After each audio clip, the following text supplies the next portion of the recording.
Ce soir, dans le journal, on ira à Mans. La ville est confrontée à de sérieux problèmes d'évacuation des eaux de ruissellement. Les maisons sont inondées en période de pluie. C'est le cas au quartier Thérèse de Mans. Un dossier à suivre dans ce journal. Ce sont les vacances, mais certains parents les préfèrent studieuses. Ils optent donc pour les cours de vacances pour leurs enfants. Nous en parlerons également dans cette édition. Un drame s'est produit hier en Allemagne. Un jeune Afghan de 17 ans a attaqué les passagers d'un train avec une hache. 4 personnes sont blessées, dont 2 dans un état critique. Voilà pour le sommaire. Bonsoir à tous. Tout d'abord, ces images de Yamoussoukro. Des populations ont manifesté ce mardi devant la direction régionale de la compagnie ivoirienne d'électricité CIE. Les manifestants qui protestaient contre l'émission d'une seconde facture d'électricité dénonçaient également les coûts élevés de la dite facture. Ils ont saccagé les locaux de la CIE et brûlé des véhicules. Pour rappel, la direction générale de la CIE informait hier sa clientèle de la reprise progressive du cycle normal de facturation. Elle a ainsi procédé à la distribution de la facture du mois de juillet 2016 pour les consommations de mai et juin 2016. Elle a reporté également les dates limites de paiement au 9 et 11 août prochains. Apparemment, vous le savez certainement, la ville est confrontée à de sérieux problèmes d'évacuation d'eau de ruissellement. La saison des pluies est donc une hantise pour les populations. Les maisons sont inondées lorsqu'il pleut. Illustration au quartier Thérèse de Mans. Ce dossier porte la griffe d'Ève Boué. Mois de juillet à Mans égale grande saison des pluies. Et cette nuit, il est 23 heures passées. Il pleut des cordes sur la cité des 18 montagnes. Peu de temps après, quelque part au quartier Thérèse, il est minuit passé. La pluie a baissé d'intensité. Mais pas de sommeil pour Fondio, un résident de ce quartier. Depuis le début de la pluie, il est affairé. Quand il pleut comme ça, on ne dort pas la nuit. S'il pleut soit à 20 h, jusqu'à plus tard, au petit matin, nous sommes encore au dehors. Et si on ne bouge pas le tuyau là, l'eau rentre. Nous laissons Fondio encore aux prises avec l'eau et notre chemin croise celui d'Émile, un opérateur économique qui rentre du boulot. Il a de sérieux soucis pour accéder à l'entrée de sa demeure envahie par les eaux de ruissellement. Le lendemain matin, après une petite pluie, nous retournons au quartier Thérèse. Les rues sont complètement inondées. Nous sommes obligés de mettre les pieds dans l'eau pour aller à la rencontre des résidents, parmi lesquels nous retrouvons notre ami Dieu Fondio, toujours aux prises avec l'eau. Et oui, les habitants de ce quartier sont exaspérés par ce désagrément qui perdure au fil des saisons pluvieuses. Quand la saison de pluie arrive, franchement, nos souhaits même, si Dieu même pouvait arrêter même la pluie, même dans le moment de saison pluvieuse en moins ici, vraiment, ça va nous plaire. Nous, on est ici, là, on est dans l'eau. Ça fait plusieurs années on est dans l'eau ici. On ne sait pas comment on va faire pour quitter dans l'eau. Il y a longtemps, même où je suis arrêtée là, en bas de mon pied, là, tout est devenu plein à cause de l'eau. Quand il pleut, l'eau rentre. D'abord, ça déborde au dehors, ça dépasse l'escalier, ça rentre sur nous. De là, ça rentre dans la maison, directement dans la maison. On est obligé de monter même sur les tables. Prendre les bébés, mettre au dos, puis monter sur les tables. Beaucoup de locataires et de propriétaires ont fini par céder la place à l'eau qui semble avoir gagné la bataille.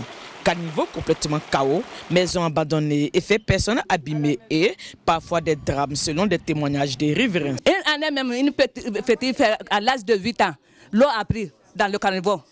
C'est à 16 h on a trouvé son corps depuis matin bonheur. Une situation que tentent d'expliquer les services techniques de la mairie de Mans. Les ouvrages de drainage sont vétustes. Et cela est lié à la voirie qui est vraiment dégradée.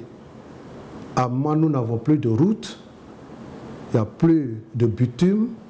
Et quand il pleut, réellement, l'eau charrie tout ce qui est gravat, l'eau charrie tout ce qui est sable. Et quartier 13 est un quartier qui est construit vraiment dans le bas-fond. Et ce quartier se présente un peu comme l'exutoire. Ajoutez à cela le manque de civisme de la population riveraine. Des constructions sont érigées sur le principal canal d'évacuation. Et c'est un dépotoir à ciel ouvert pour commerçants et riverains. Les services techniques débordés tentent tant bien que mal de venir à bout. Ils sollicitent l'aide de l'Office national d'assainissement et de drainage ONAD. La mairie a engagé 2 équipes d'entrepreneurs pour faire le curage. Et la solution durable, nous avons demandé à l'ONAD.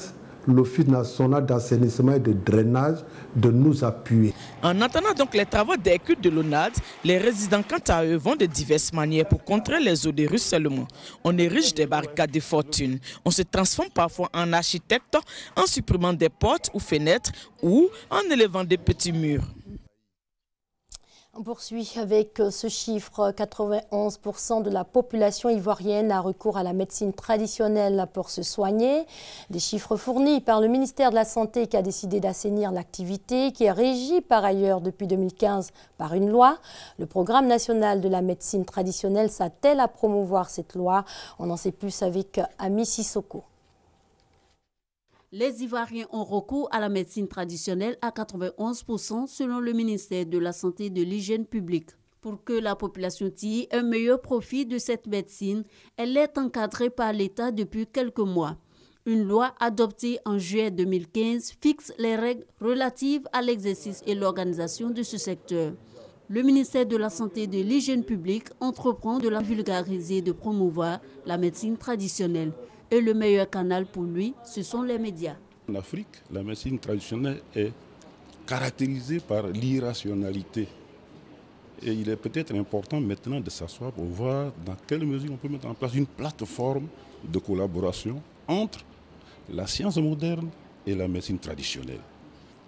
Naturellement, une loi réglementant ce secteur étant votée, il était important de la diffuser pour la promotion de la pratique de la médecine traditionnelle en Côte d'Ivoire. Toute une journée a donc été consacrée au développement d'une stratégie de promotion de la médecine traditionnelle pour le bonheur des praticiens. Ce plan d'action ferait que les praticiens de la médecine traditionnelle seront mieux vus.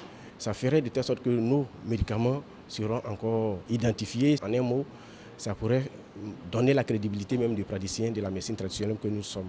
Cette séance de promotion de la médecine traditionnelle va favoriser la mise en place d'un plan média qui sera mis en œuvre sur toute l'étendue du territoire. L'on cogite également du côté de l'Académie des sciences, des arts, des cultures d'Afrique et des diasporas. Les premières journées scientifiques de l'ASCAD ont démarré hier à l'université Félix Houphouët-Boigny de Cocody. Au cœur de cette rencontre, la recherche scientifique et l'innovation technologique. En effet, pendant 3 jours, d'éminents chercheurs vont notamment faire découvrir au grand public les travaux des chercheurs. Franck Quadio. La recherche scientifique et l'innovation technologique, ces 2 domaines sont au centre de la première édition des Journées scientifiques de l'ASCAD, l'Académie des sciences, des arts, des cultures d'Afrique et des diasporas africaines. L'Afrique, au plan de la recherche scientifique, est vraiment très en retard. Nous sommes plus consommateurs des progrès de la science que producteurs. Il faut donc promouvoir la science, pousser nos jeunes gens pour que demain, nos pays africains soient aussi producteurs que consommateurs.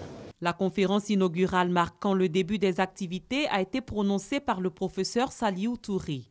Il a invité le monde scientifique à réfléchir à la manière dont la recherche scientifique et l'innovation technologique peuvent contribuer à l'émergence de la Côte d'Ivoire ainsi qu'à la création de richesses et d'emplois pour la jeunesse.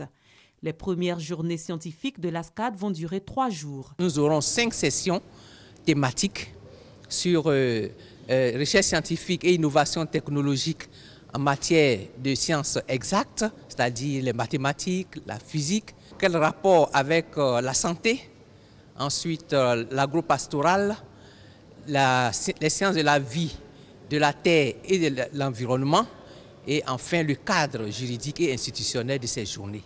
Cette première édition donnera l'occasion à divers acteurs du monde scientifique ivoirien de relever l'importance de la science et la technologie dans l'établissement du développement durable et la mise en œuvre d'une croissance verte. Vous l'avez certainement rectifié, le reportage était de Meisako. Ce sont les vacances chez les élèves et écoliers, une période propice aux loisirs, mais vous le verrez, ils n'ont pas tous déposé craie, stylo et cahiers. Ils sont plusieurs à être inscrits dans certains établissements scolaires pour des cours de vacances. Juliette Ouya.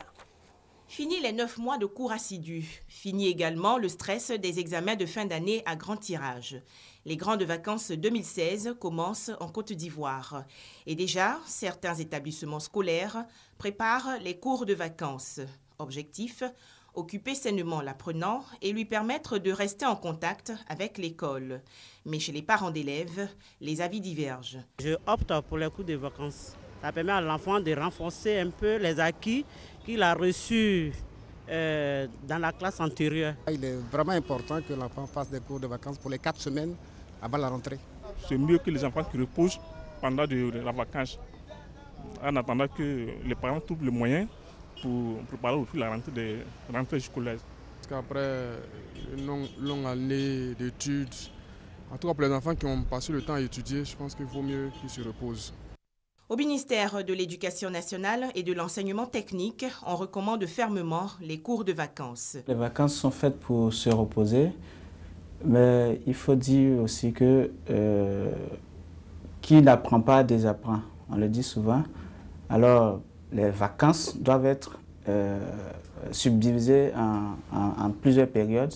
Il y a des vacances de loisirs qui doivent être effectives au niveau des enfants. Mais il y a également le fait qu'il faut habituer les enfants ou bien leur donner l'envie d'aller sereinement à la nouvelle année scolaire. Donc voilà pourquoi est-ce que les cours de vacances ont une certaine utilité. Ces cours doivent être des cours de soutien et non des cours non, une anticipation. C'est-à-dire, qu'est-ce que j'appelle des cours de soutien? C'est des cours pour revoir en fait le programme déjà fait, voilà, au cours de l'année. Revoir les points ou les parties du programme qui n'ont pas vraiment, qui ont été difficiles pour l'enfant. Ces cours de vacances peuvent surtout être administrés aux enfants en difficulté d'apprentissage. C'est surtout pour eux qu'on pourrait organiser ces cours, ou qui n'ont pas une excellence dans le niveau scolaire. En Côte d'Ivoire, les cours de vacances débutent dès le mois d'août. Environ 4 semaines pour préparer activement la nouvelle année académique 2016-2017. Dans le domaine de la communication, le conseil de gestion de la Maison de la Presse est désormais opérationnel. Bogas Ivori, journaliste au quotidien Notre Voix, en est le nouveau président. Son bureau et lui ont été investis. Patricia Omouetia. 13 membres du conseil de gestion de la Maison de la Presse investis. Ils ont la lourde tâche de diriger cette prestigieuse entité de l'UNJCI, l'Union nationale des journalistes de Côte d'Ivoire.